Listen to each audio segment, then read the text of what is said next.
Oh, Selama, iya. perhatikan, selama di bumi ini, dia itu sebagai Yesus, sebagai manusia. Nah, Berarti yang ketika sebenarnya dia sudah terangkat ke surga, Tuhan yang sebenarnya berarti Allah. ya Allah. Oh ya, mantap ya ya. Baru saya akui ini Pak Ustadz. Tuhan yang sebenarnya adalah Allah. Oh, berarti Allah ini mengutus atau memfirmankan Yesus ini untuk turun ke dunia.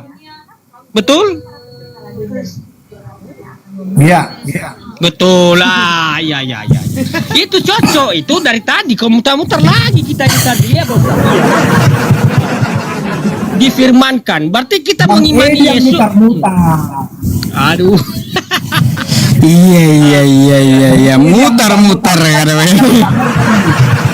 Oke ya saya setuju. Berarti Bapa Allah itu sendiri dia di surga. Ini ya yang menciptakan langit dan bumi. Udah? Nah. Jadi diutus Yesus sebagai firman menjadi manusia menebus dosa manusia. Kan begitu. Iya. Setuju. Sama kita, memang sama kita ini Yesus adalah utusan. Iya. Bukan Tuhan ya. Gimana tuh Pak Pastor? Macet Yesus kawan itu kita. Tuhan. Macet kawan kita. Itulah kekuasaan Tuhan. Itulah kemahakuasaan Tuhan. Dia mengutus sendiri untuk datang ke dunia ini. Menebus Macet tuh. manusia. Macet. Bentar. Bang Sandinya macet itu. Nah, kan macet. Bang Sandi macet. Aduh, habis paket kali itu ya. Habis paket. Mau kayak gimana Pak Pastor? Kan kayak gitu dia, Bang Sandi itu tidak mengakui juga Yesus adalah Tuhan. Nah kayak gimana? Bang Sandi, Bang Edi, tadi gimana Pak Pastor? Biar kita interaktif, Anda supaya ada perlawanan silahkan. Kalau mau nanya Islam boleh ya. Saya tidak perlu tanya tentang Islam, cuman saya tadi melihat dalam judul ya Tuhan mati gitu. Itu aja yang saya yang perdebatkan. Jadi artinya Tuhan itu tidak mati. Tuhan tidak mati. Tidak mati. Baik. Lalu Iya. kalau menurut Anda Tuhan tidak mati, lalu yang di tiang salib itu siapa? Ya kemanusiaannya. Bukan Tuhan. Kemanusiaannya Tuhan itu, kealahannya, ketuhanannya itu naik ke surga. Jadi kemanusiaan, buktinya setelah dia dikubur, ketuhanannya masuk lagi dan dia bangkit. Artinya dia menunjukkan kemahakuasaannya.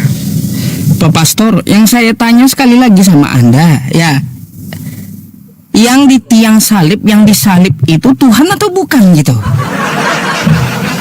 Yang manusia di tiang salib itu ya Tuhan atau bukan?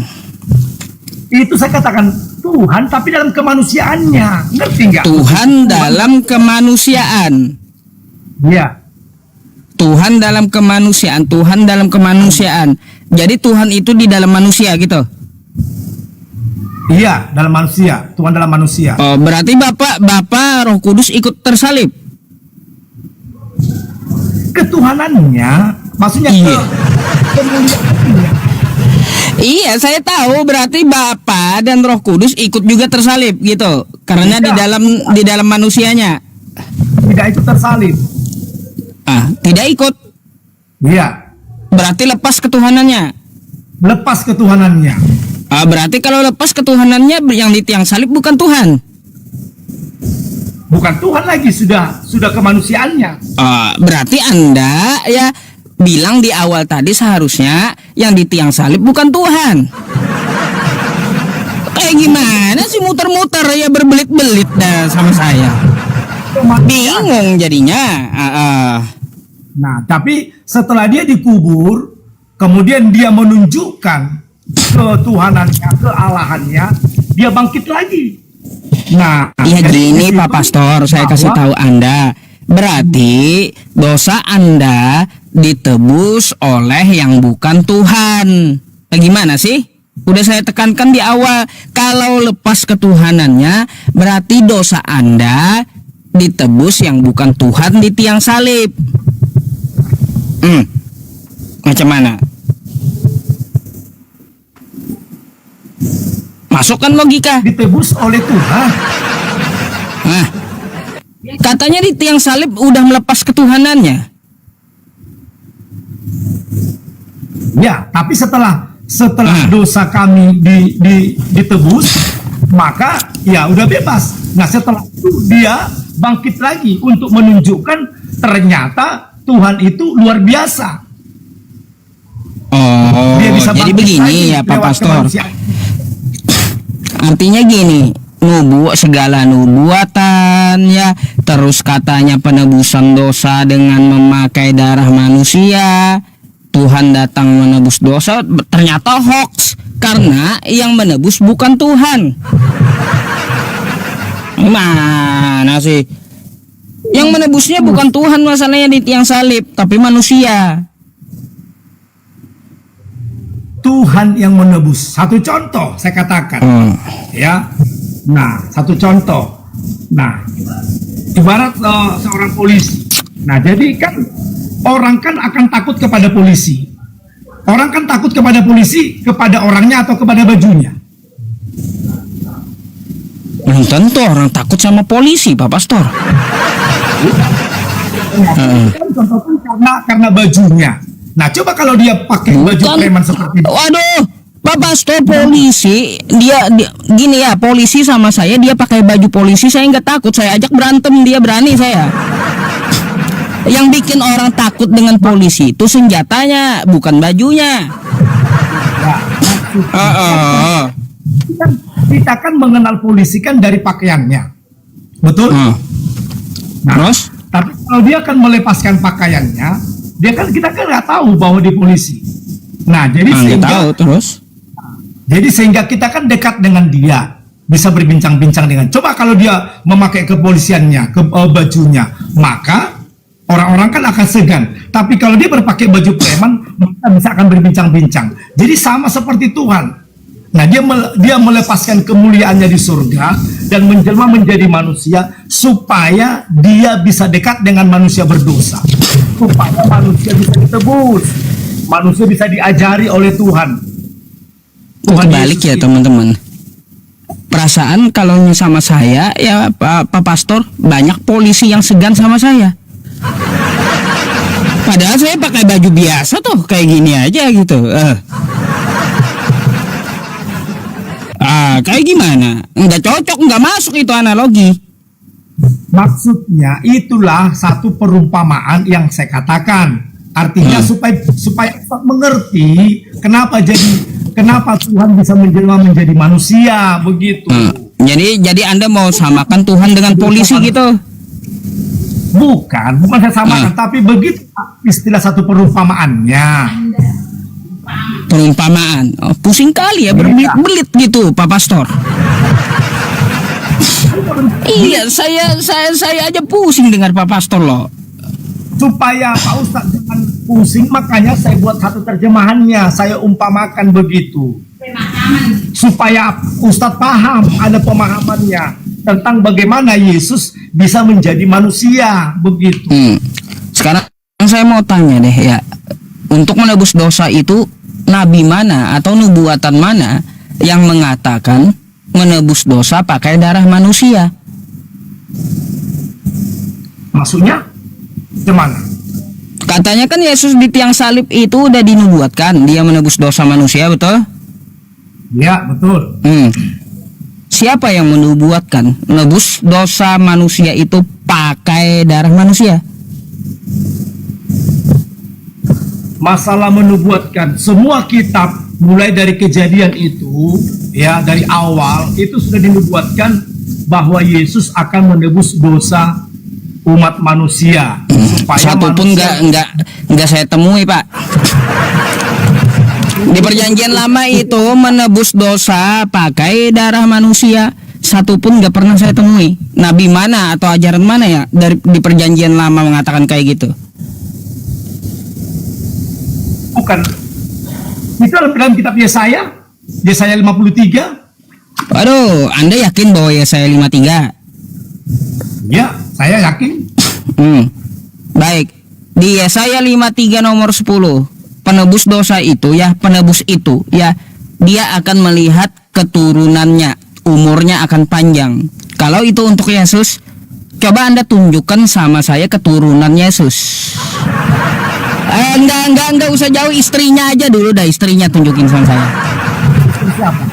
Istri Yesus, karena di situ orang yang menjadi korban penebus dosa itu dia akan melihat keturunannya, umurnya akan panjang. Nah, Yesus tidak punya keturunan. berarti bukan untuk Yesus Yesaya 53 itu ah. Yesus tidak punya istri. Nah, kita kan dikatakan dalam Yesaya pasal 53 ayat 10. Tetapi Tuhan berkehendak meremukkan dia dengan sakitan. Jadi artinya sendiri yang korban. Nah, apabila ia menyerahkan dirinya sebagai korban penebus salah, ia akan melihat keturunannya. Artinya manusia-manusia itu, ya. Siapa manusia? Pak Pastor, Pak Pastor, jangan Anda ubah kitab Anda. Jangan diubah-ubah kitab Anda. Di situ dia akan melihat keturunannya. Coba Anda buka bahasa Ibraninya. Yang dimaksud di situ adalah dia akan melihat anaknya. Mana sih? Mana anak Yesus? Memang kalau Ustadz Felixnya kalau mengerti kitab suci Kristen memang sulitnya. Kenapa? Karena memang tidak paham. Saya juga sama seperti untuk mengerti Alkitab saya tidak paham. Lah, kalau saya kan baca, Pak Pastor, baca yang tertulis di kitab Anda. Bahkan saya tahu tanpa melihat kitab Anda gitu. Saya baca di Yesaya 53 nomor 10 itu ya, mana keturunan Yesus? Perhatikan dulu, baca dulu pelan-pelan dulu. Itu tentang siapa? Apabila dia menyerahkan dirinya untuk korban penebus dosa, ia akan melihat keturunannya dan umurnya akan panjang. Mana keturunan Yesus? Bukan keturunan. Ya, dia akan melihat keturunan manusia itu akan menjadi panjang. Manusia-manusia itu yang sudah ditebusnya. Manusia-manusia yang sudah ditebusnya, dia akan melihat keturunannya umur panjang begitu. Saya buka aja dah teksnya ya, kawan-kawan, sebentar ya.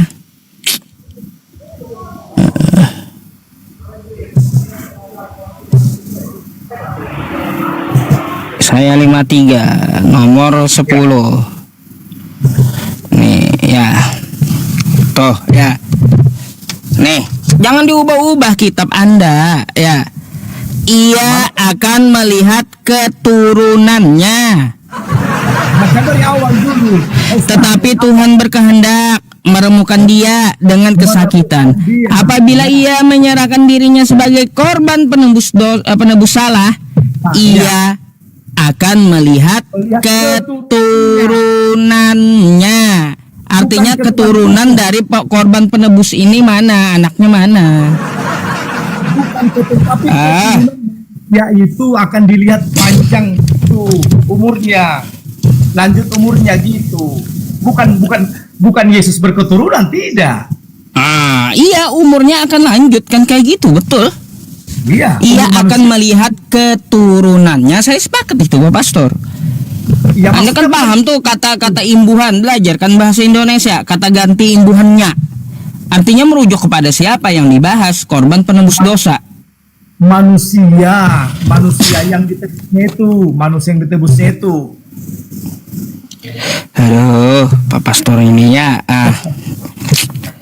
Nih, ya Pak Pastor, jangan ngada-ngada sama saya ya. Saya udah bahas ini kenyang gitu ya. Zera ini ya Pak Pastor ya, kagak ada di sini. Dia akan melihat manusia selanjutnya umurnya panjang, kagak ada. Nih, dia akan melihat benih anak cucunya yang dia lihat.